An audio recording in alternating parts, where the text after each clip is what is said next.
Assalamualaikum warahmatullahi wabarakatuh. Bertemu lagi bersama saya di channel Seputar Cerita. Nah, di pertemuan kali ini saya akan memutar sebuah video yang mana pembahasan yang dikeluarkan oleh Kiai Haji Imaduddin Utsman Al-Bantani ini sangat menakjubkan. Dan ini saya rasa wajib untuk kita tonton sampai selesai, teman-teman ya, supaya kita tidak gagal paham dari apa yang dijelaskan oleh beliau. Jadi seperti apa pembahasan yang akan dikeluarkan oleh Kiai Haji Imaduddin? Biar tidak lama-lama, langsung saja kita simak videonya bersama-sama. Saya punya dalil Al-Quran. Anda mana yang mengatakan bahwa seorang turunan Nabi yang walaupun dia mabok, dia harus dihormati? Datangkan dalilnya. Hatu burhanakum in kuntum shadiqin. Tidak bakal dia bisa menemukan dalilnya kecuali hanya kualat nanti ente. Mana dalilnya? Nggak ada, Pak. Jangan mau dibohongi. Wih, jangan rasis, katanya Kiman ngomong. Kami hanya baru sekarang loh. Ente udah berpuluh-puluh tahun ngomong begitu, kita diam-diam bayang gitu, betul.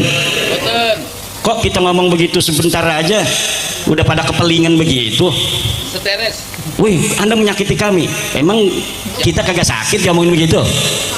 Gitu, betul. Ini ada yang udah ngobok-ngobok nasab, emang gak ada kerjaan orang pada saudara. Udah gitu pakai ngancem lagi, sweeping Mbak Alwi. Unyil mau sweeping Mbak Alwi. Nah Habib Rizik, gua Mbak Alwi, lu mau apa? Hah? Lu mau sweeping? Sweeping? Gimana mau sweeping? Saya tunggu kalian, kurang ajar. Takbir.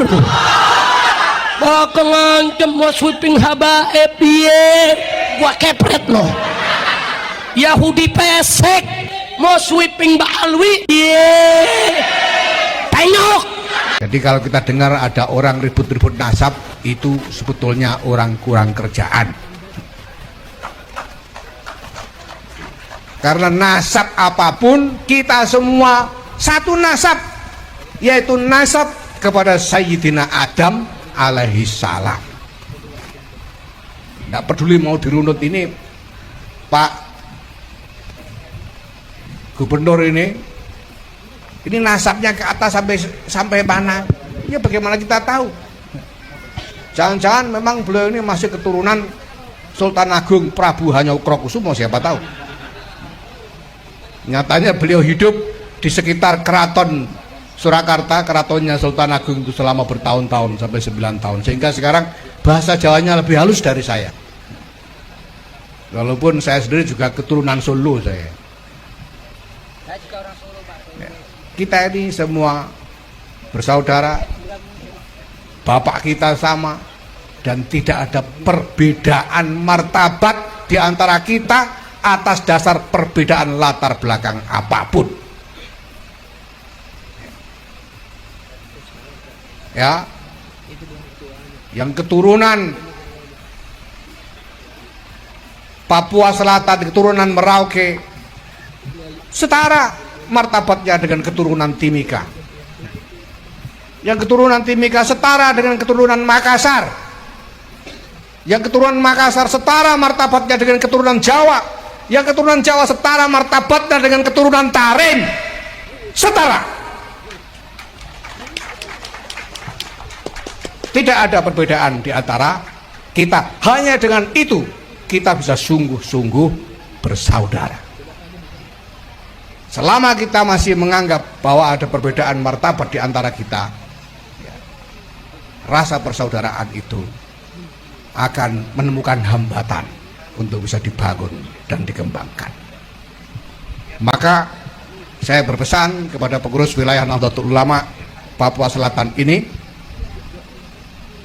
mari kita kembangkan khidmah dengan prinsip-prinsip persaudaraan itu. Saya minta jajaran pengurus dan kader-kader Nahdlatul Ulama seluruh Papua Selatan ini, baik PWNU, PCNU, banom-banomnya, tidak peduli baunya muslimat atau bau fatayat, IPNU, IPPNU, Ansor, Pansor, saya minta menyediakan diri berkhidmah untuk kemaslahatan siapa saja tanpa peduli, tanpa membeda-bedakan apapun, karena semua yang ada bersama kita ini adalah saudara. Bagaimana status ulama? Ya, al ulama warathatul anbiya. Terus bagaimana habaib? Kalau bahasa sekarang, ini nabi dan keluarganya, ulama itu pengawalnya. Karena itu kau ngikuti pengawal, itu mereka mengawal keluarga nabi. Dan mereka itu adalah thaqalain, dua pusaka yang ditinggalkan oleh nabi kepada umat, yang jika kita berpegang kepada duanya, jangan salah satu ya, dua-duanya nggak sesat. Ente ngikuti Al-Quran tapi nggak ngikuti habaib, ente juga sesat. Sekarang muncul macam-macam. Itu al ulama warasatul anbiya, bukan habaib warasatul anbiya. Loh, ente nggak baca hadis itu thaqalain itu apa itu? Karena itu hati-hati. Kalau sudah mulai ada buhut, berarti kamu sudah meninggalkan satu daripada thaqalain, dan kamu akan sesat pasti. Nama Nusantara ini merupakan sebuah tipologi keislaman yang terjadi akibat adanya komunikasi yang tiada henti antara Islam itu sendiri sebagai sebuah ajaran ilahiyah dengan tempat di mana dia itu ada. Jadi antara Islam yang universal yang datang dari Allah itu akan ada interaksi, komunikasi tiada henti antara dirinya sebagai sebuah ajaran dengan tempat di mana dia berkembang. Ajaran Islamnya contoh adalah ajaran sholat 5 waktu. Ya, sholat 5 waktu di Arab sama, Dohor, subuh, maghrib, isya, subuh. Yang ada di Jawa sama, 5 waktu. Syaratnya sama, rukunnya juga sama. Ketika di Arab Islam datang mewajibkan sholat, orang Arab pakaiannya pakaian Arab, maka kemudian adanya interaksi antara ajaran ilahiyah dengan tradisi masyarakat Arab dalam berpakaian. Kemudian kita kenal sholatnya orang Arab pakai jubah. Ketika Islam yang universal ini dibawa ke Jawa pakainya blangkon, wah ini sekarang blangkonnya nggak ada, ini bisa pakai. Maka kemudian orang Jogja, orang Solo sholatnya pakai belangkon. Jadi kalau ada orang lagi sholat pakai belangkon, pakai sarung batik, ini orang nanti akan lihat, oh itu orang Jogja, Islam Jogja atau Islam Nusantara. Kalau pakai peci nasional ada di Mekah, orang akan tahu, oh itu siapa itu orang sholat pakai peci hitam, oh itu Islam Indonesia. Kenapa kita lebih luas ke Nusantara? Karena ternyata dari sisi kebudayaan dan peradaban, saudara-saudara kita yang ada di Malaysia, yang ada di Brunei, Filipina Selatan, Thailand Selatan memiliki tipologi yang sama seperti kita, dan ternyata dari sisi kesejarahan memiliki sejarah yang sama dengan kita, yaitu sama-sama dulunya sebagai bagian daripada kemaharajaan Jawa, yaitu kemaharajaan Mojopahit. Islam Nusantara yang hari ini dikembangkan oleh Nahdlatul Ulama dan ingin diperkenalkan ke seluruh pelosok dunia telah berhasil membawa suasana keislaman yang energinya menjadikan bangsa Indonesia yang terdiri dari ratusan suku, 1.400 suku bangsa atau 700 suku bangsa dengan 1.400 bahasa, dengan berbagai macam adat istiadat yang ada, dengan agama dan kepercayaan yang jumlahnya ratusan. Agama yang diakui di Indonesia ada 6, tetapi kepercayaan yang lain ini yang juga dilindungi itu luar biasa banyaknya. Dengan keragaman seperti itu dan kemayoritasaan umat Islam yang ada di Indonesia yang mencapai 90%, ternyata keislaman di Indonesia telah terbukti dapat membawa Indonesia sampai saat ini dalam persatuannya, dalam kedamaiannya, dalam toleransinya, dalam saling hormat menghormati antara satu suku dengan yang lainnya, antara satu agama dengan agama lainnya. Dan ini ternyata ada kaitan dengan cara pandang keagamaan yang dimiliki oleh mayoritas umat Islam Indonesia. Menurut Alpara Riset sekarang ini telah mencapai 56% orang yang mengaku Islam di Indonesia ternyata mereka mengaku sebagai bagian dari Nahdlatul Ulama.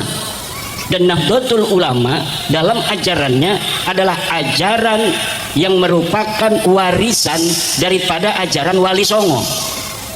Ajaran Wali Songo yang hari ini dipegang teguh oleh Nahdlatul Ulama sebagai sebuah organisasi dari paham keagamaan mayoritas kita umat Islam di Indonesia telah terbukti senada dan seirama dengan dasar dan ideologi bangsa kita, yaitu Pancasila. Maka Pancasila dan Nahdlatul Ulama ini dijadikan sebuah lambang dari kedamaian yang sejak merdeka 1945 sampai hari ini dirasakan oleh bangsa Indonesia, tidaklah bisa dilepaskan dari Pancasila dan Nahdlatul Ulama. Boleh tepuk tangan untuk Nahdlatul Ulama dan Pancasila. Kemudian yang perlu juga saya ungkapkan dalam kesempatan yang berbahagia ini, dalam kedamaian itu, dalam keniscayaan persatuan yang harus tetap ada selama-lamanya, apa kira-kira tantangan yang akan dihadapi oleh umat Islam Indonesia dan oleh umumnya bangsa Indonesia? Tidak ada yang lain selain adalah paham anti negara kesatuan Republik Indonesia. Pancasila dan Nahdlatul Ulama harus bekerja sama secara kontinu dan terus menerus sampai selama-lamanya untuk menjaga negara kesatuan Republik Indonesia. Komponen antara NU dan Pancasila ini tidak boleh dipisahkan. Pancasila yang pertama adalah ketuhanan yang Maha Esa, sama dengan NU. Yang kedua, kemanusiaan yang adil dan beradab. Ini yang ada kaitan dengan pembahasan kita malam hari ini. Kemanusiaan yang adil dan beradab. Apa artinya kemanusiaan yang adil dan beradab? Bagi Pancasila, semua bangsa Indonesia ini sama dari sisi kemanusiaan. Dia memiliki hak yang sama sebagai bangsa, dia memiliki kewajiban yang sama, dia memiliki penghormatan yang harus diterima yang sama dari negara, dia juga memiliki hak yang sama sebagai pribadi dalam kemanusiaannya yang telah dimuliakan oleh Allah Subhanahu wa taala. Al-Qur'an mengatakan laqad karramna bani Adam, dan sungguh aku telah memuliakan manusia sesuai dengan kemanusiaan yang adil dan beradab. Nah, sekarang ini yang ada masalah adalah dengan cara pandang kita sebagai Nahdiyin. Cara pandang kita sebagai Nahdiyin dengan salah satu paham keagamaan menghormati orang yang mengaku keturunan baginda Nabi besar Muhammad sallallahu alaihi wasallam. Apakah cara pandang paham keagamaan kita selaku Nahdiyin daripada ajaran menghormati keturunan Nabi atau orang yang mengaku keturunan Nabi ini sesuai dengan ayat walaqad karramna bani Adam dan juga ayat inna akramakum indallahi atqakum, juga apakah sesuai dengan kemanusiaan yang adil dan beradab? Adilkah kita? Ada anak dari Klaten, dia anak seorang pedagang pedagang kecil, bapaknya bukan kiai, bapaknya bukan jenderal, bapaknya bukan raden, kemudian dia ini mesantren. Setelah mesantren dia pintar, kemudian ketika dia pintar, ketika dia ini cerdas, bisa baca kitab kuning, kemudian ada orang bodoh yang katanya keturunan Nabi, lalu dikatakan orang bodoh yang katanya keturunan Nabi ini dengan orang yang cerdas ini muliaan orang yang bodoh, bahkan dia minum minuman keras, bahkan dia merzina dan lain sebagainya, dengan orang yang saleh yang dari keturunan biasa-biasa saja, dia bertakwa kepada Allah, dia puasa bulan Ramadan, dia bisa baca kitab kuning, kemudian kita mengatakan bahwa ini orang lebih mulia daripada orang yang bertakwa ini. Apakah sesuai dengan kemanusiaan yang adil dan beradab? Tidak. Jawab. Tidak. Tidak ada di dalam ajaran Islam manusia dilihat kemuliaannya hanya dari keturunannya. Tidak ada. Orang ada. Lihat dari mulai alhamdulillahi rabbil alamin sampai wannas, adakah kekhususan bagi keturunan seseorang mendapatkan privilege dari agama Islam bahwa dia harus dihormati lebih walaupun dia berbuat kemaksiatan. Dia harus tetap disayangi walaupun dia berzina. Dia harus tetap dicintai walaupun dia tidak pernah sholat. Cari dari Al-Quran, mulai dari Al-Fatihah sampai surat An-Nas. Cari di dalam Sahih Al-Bukhari dari juz pertama halaman pertama sampai juz keempat halaman terakhir. Tidak ada kekhususan seseorang dimuliakan lebih dari yang lainnya hanya berdasar keturunannya. Bukan hanya bertentangan dengan Al-Quran laqad karramna bani Adam, bertentangan dengan falsafah ideologi negara kita, kemanusiaan yang adil dan beradab. Lah kalau ini sudah bertentangan dengan Al-Quran, sudah bertentangan dengan Al-Hadis, bertentangan dengan falsafah bangsa Indonesia, ideologi negara Republik Indonesia, lalu berdasar apa kita masih mempertahankan narasi bahwa orang yang mengaku keturunan Nabi harus kita hormati lebih hanya berdasarkan pengakuannya? Na'udzubillah. Nanti dulu, ngopi dulu. Ngopi dulu. Itu kalau dia benar keturunan Nabi. Ini narasinya masih orang yang kita anggap benar keturunan Nabi. Orang yang masih kita anggap benar pun keturunan Nabi, cari dalilnya dari Al-Fatihah sampai An-Nas.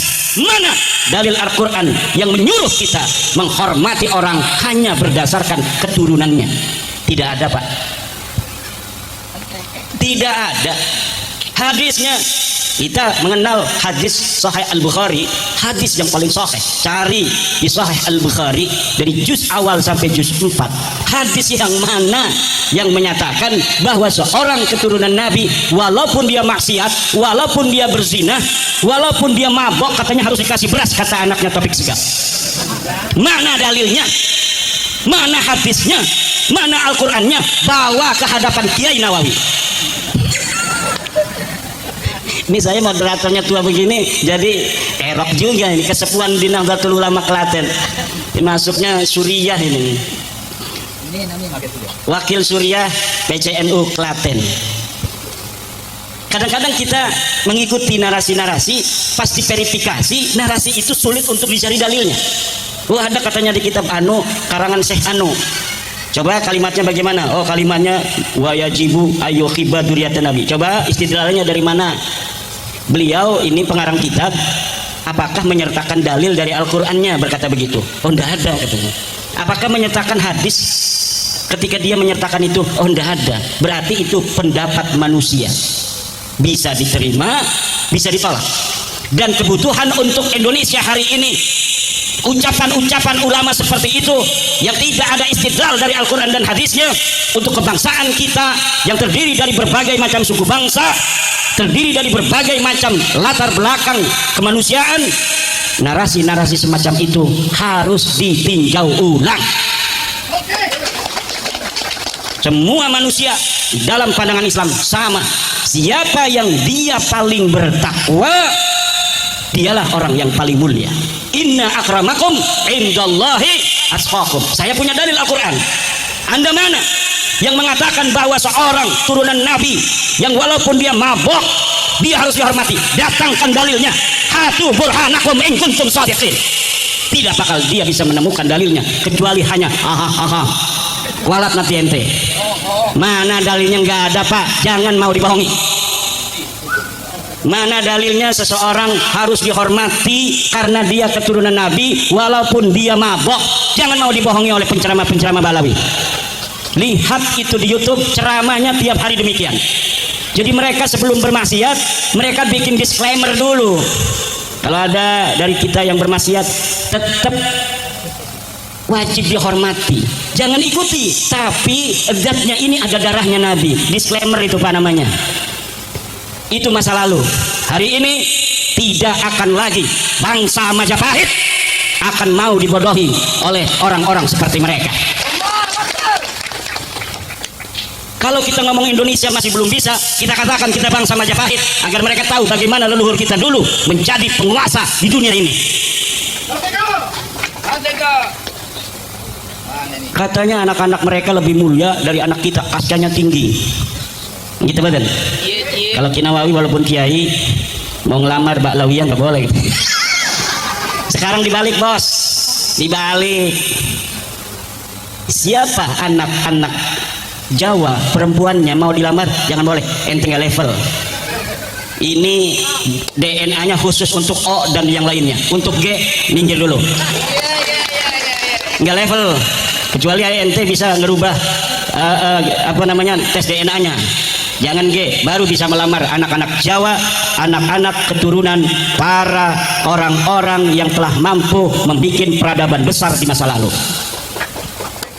Wih, jangan rasis katanya Kiai Iman ngomong. Kami hanya baru sekarang loh. Ente udah berpuluh-puluh tahun ngomong begitu, kita diam-diam baik gitu batin.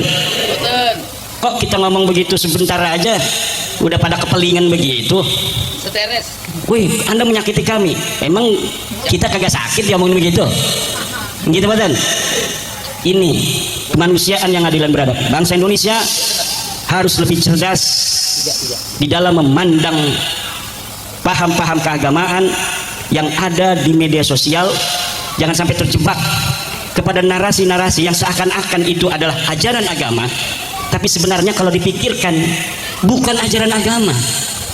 Cerita-cerita yang tidak masuk akal dengan framing karomah, framing keramat, padahal itu bisa jadi tidak terjadi sama sekali. Karena dari framing keramat itu bukan framing, apa istilahnya, fitnah. Ini ngomongnya lebih keras, fitnah katanya. Cerita-cerita di YouTube bahwa kakeknya dulu kalau ada orang mati, walaupun dia sudah mati ratusan tahun, maka dia akan keluar ikut menyembahyangi orang yang mati itu agar orang itu diampuni dosanya. Masya Allah. Kalah Nabi. Neraka itu bisa ditiup padam oleh kakek mereka. Masya Allah. Kakek mereka bisa menurunkan rantai emas dari langit. Masya Allah. Kalau nurunin rantai emas kaya dong. Betul nggak? Kaya dong. Kalah dong Cikotok di Banten itu ladang emas. Tapi nyatanya negara mereka miskin. Betul nggak? Nyatanya kok minta-minta duit sama orang Jawa. Gitu kan? Ini yang terjadi. Katanya karomanya luar biasa. Kok negaranya masih miskin? Karomanya luar biasa. Kok perang melulu? Kita damai-damai baik. Gimana? Ngopi enak tanpa gula. Kalau yang masih pakai gula itu bermasalah. Kalau yang ngerokoknya itu sudah kelihatan putih-putih sin itu pasti ada masalah itu. Kita sehat-sehat begini, alhamdulillah. Makan jagung itu bukan karena kita nggak ada nasi tadi itu. Karena itu menjaga tradisi. Ada loh masih nasi jagung yang enak seperti ditaruh begitu, masya Allah, alhamdulillah. Kita bangsa besar, bapak-bapak, dan ini yang harus disadari. Kesadaran kita sebagai bangsa besar, kesadaran bahwa kita adalah manusia-manusia yang tidak bisa dikatakan sepele oleh bangsa lain. Kita pernah mengalahkan Cina loh. Majapahit perang mengalahkan Cina. Majapahit ketika itu Mongol itu bisa menghancur leburkan Baghdad, bisa menghancur leburkan Kaukasus. Negara Yahudi hancur oleh Mongol, negara Islam Baghdad hancur oleh Mongol. Dia coba-coba datang ke Banten, dia coba-coba datang ke Majapahit ya. Banten belum ada ya, belum waktu itu. Ternyata dia kena batunya di tanah Jawa, tanah yang penuh dengan karomah, tanah yang penuh barokah. Dia bisa mengalahkan Kaukasus, dia bisa mengalahkan Baghdad, tapi tidak bisa mengalahkan Jawa. Tepuk tangan untuk Jawa. Kalau nyebut Jawa itu orang zaman dulu mah termasuk seluruh Nusantara. Aceh, Borneo, Maluku, apalagi Sulawesi, Papua, itu semuanya masuk di kata Jawa. Ini Kang Abdul Rojak ngeliatin saya begitu amat ini.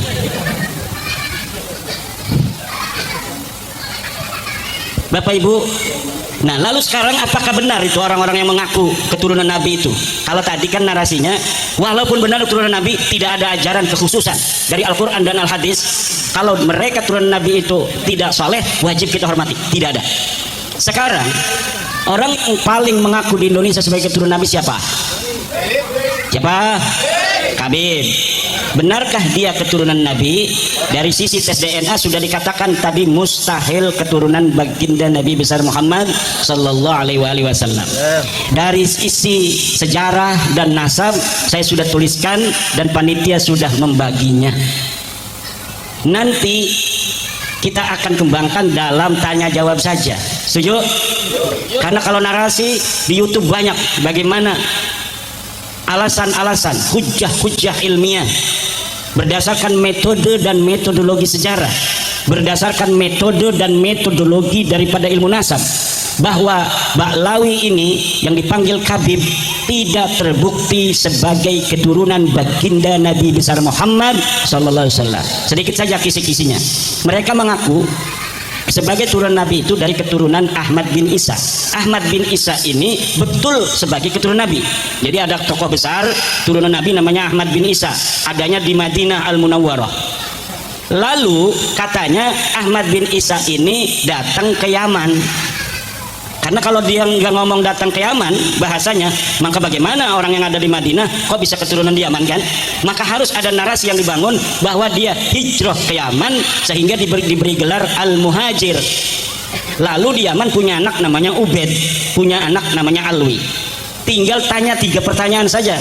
1, mana kitab yang satu masa dengan Ahmad bin Isa atau yang paling dekat masanya dengan dirinya yang mengatakan bahwa Ahmad bin Isa pernah datang ke Yaman? Tidak ada. Sedangkan kitab yang ada pada saat Ahmad bin Isa hidup itu banyak ditulis oleh ulama. Tahun 345 Hijriah ulama sudah banyak. Imam Syafi'i itu lahir 150 Hijriah, wafat 204 Hijriah. Abu Hanifah wafatnya saja 150 Hijriah. Ngarang kitab banyak. Imam Syafi'i ngarang kitab banyak. Imam Ahmad bin Hambal ngarang kitab banyak. Kalau 345 Hijriah berarti kan udah ratusan tahun kemudian. Seharusnya lebih banyak lagi kitab-kitab yang sudah ditulis, baik kitab sejarah maupun kitab pengetahuan Islam lainnya.